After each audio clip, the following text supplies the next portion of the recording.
मैं आपको डाइजेशन के बारे में बताऊंगी। What is digestion? Digestion is that process in which food is broken down into a simple liquid form. Glucose is called a digestion. Digestion का मतलब ये हुआ कि यानी जो हमने स्टार्च लिया उसमें डिफरेंट टाइप्स के एंजाइम्स और जूसेस मिलके उसको ग्लूकोज में कन्वर्ट कर देते हैं। It's called digestion. डाइजेशन कहाँ से स्टार्ट होता है? माउथ से। माउथ के अंदर क्या होता है? टंग, सैलिवरी ग्लैंड्स होती है और टीथ होते हैं। ये तीनों मिलके क्या बनाते हैं? बकल कैविटी को, राइट? जब हम कुछ भी खाना खाते हैं तो ये टीथ होते हैं, उसको cut cut cut cut cut छोटे छोटे पीसेस में उसको तोड़ देते हैं और जो सलाइवरी ग्लैंड्स होती है उनसे सलाइवा निकलता है। इस सलाइवा के अंदर क्या होता है? टाइलिंग एंजाइम होता है जो खाने के साथ मिलके उसको खाने को लुगदी टाइप बना देता है और जो टंग होती है वो खाने को पीछे ढकेलने का काम करती है। तो जो ये फूड बना इसको हमने क्या बोला? बोलस। अब ये जो बोलस फूड होता है ये इसोफेगस के थ्रू स्टमक में जाता है। Oesophagus is a food pipe. अब ये जो मूवमेंट और इसके अंदर एक मूवमेंट होता है जिसको हम पेरिस्टालसिस मूवमेंट कहते हैं। पेरिस्टालसिस मूवमेंट का मतलब होता है कि जो मसल्स होती हैं इसोफेगस की उनमें कंट्रैक्शन और रिलैक्सेशन होता है जिसे वेव लाइक मूवमेंट हो जाता है। इस मूवमेंट को भी हम पेरिस्टालसिस मूवमेंट कहते हैं। लेकिन कभी कभी आपने देखा होगा कि वॉमिटिंग वगैरह हो जाती है, वो इसलिए होती है क्योंकि जो स्टमक होता है उससे खाना वापस आता है, तब इस मूवमेंट को एंटी पेरिस्टालसिस मूवमेंट कह दिया जाता है।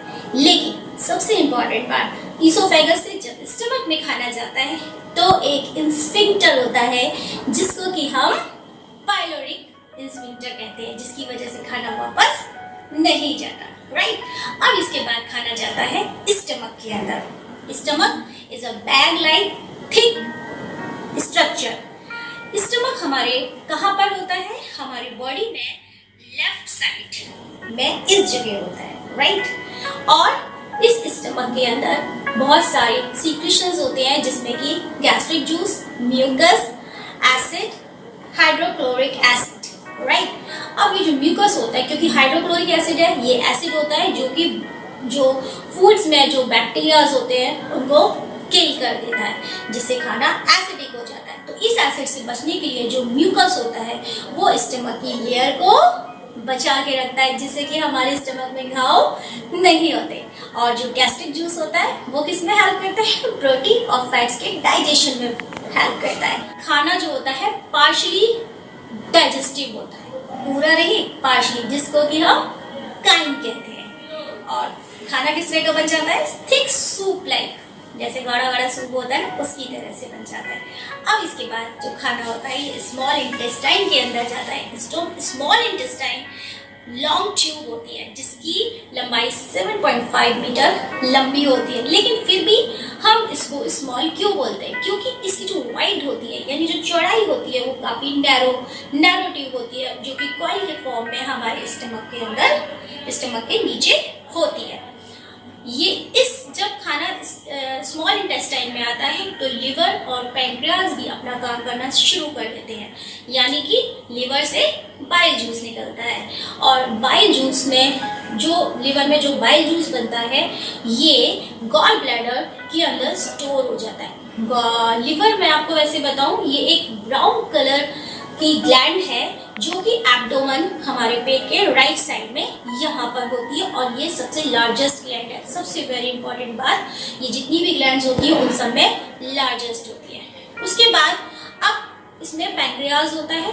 पैंक्रियाज भी अपना वर्क काम करता है। पैंक्रियाज से पैंक्रियाटिक जूस निकलते हैं और पैंक्रियाज से पैंक्रियाटिक जूस निकलते हैं और बाइल जूस आपका लिवर से निकलता है और इंटेस्टाइन के वॉल से इंटेस्टाइनल जूस निकलते हैं। ये सभी इंटेस्टाइन के अंदर वर्क करते हैं, राइट?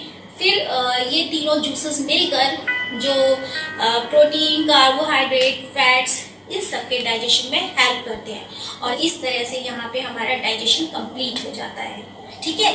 और इस डाइजेशन में जब खाना कंप्लीट हो जाता है तो इस फूड को हम काइल कहते हैं, राइट?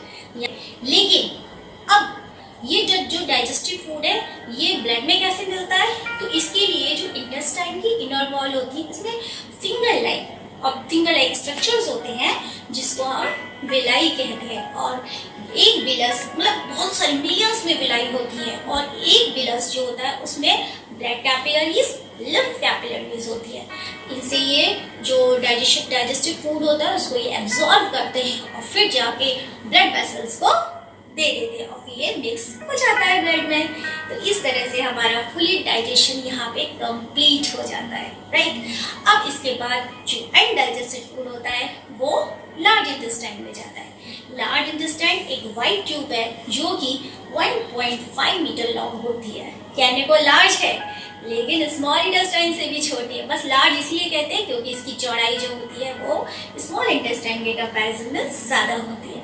अब ये जो अनडाइजेस्टेड फूड होता है इसमें लार्ज इंटेस्टाइन जो होती है इस लिक्विड को एब्जॉर्ब कर लेती है, और जब अनडाइजेस्टेड फूड से लिक्विड एब्जॉर्ब हो जाता है तो वो सेमी सॉलिड बन जाता है, जिसको कि हम स्टूल ऑफ फिशेस कहते हैं, राइट। उसके बाद जो अनडाइजेस्टेड फूड होता है मतलब जो सेमी सॉलिड फूड होता है ये रेक्टम में जाता है। रेक्टम क्या होता है? लार्ज इंटेस्टाइन का एंड का पोर्शन होता है, वहाँ पे ये स्टोर हो जाता है। और फिर उसके बाद जब हम टॉयलेट वगैरह जाते हैं तो एनस के थ्रू बाहर निकाल दिया जाता है, जिसको कि हम इजेक्शन कहते हैं। आया समझ में? तो ये मैंने आपको पूरा डाइजेस्टिव सिस्टम बताया, लेकिन बेटा ये माउथ और oesophagus, stomach, small intestine, large intestine, rectum, anus ये सभी मिलके एक कैनाल बनाते हैं जिसको कि हम एलिमेंट्री कैनाल कहते हैं, और ये 8 to 9 मीटर लंबी होती है। और अगर फिर भी आपको कोई प्रॉब्लम है तो आप प्लीज़ मुझे कमेंट बॉक्स में लिखिए, मैं उसके आंसर आपको दूंगी। और मेरा अगर ये वीडियो आपको अच्छा लगता है तो लाइक करना बिल्कुल भी मत भूलिएगा और शेयर तो ज़रूर करिए। जी बच्चों, तो आपको डाइजेशन के बारे में अब तो बहुत अच्छे से समझ में आ गया ना।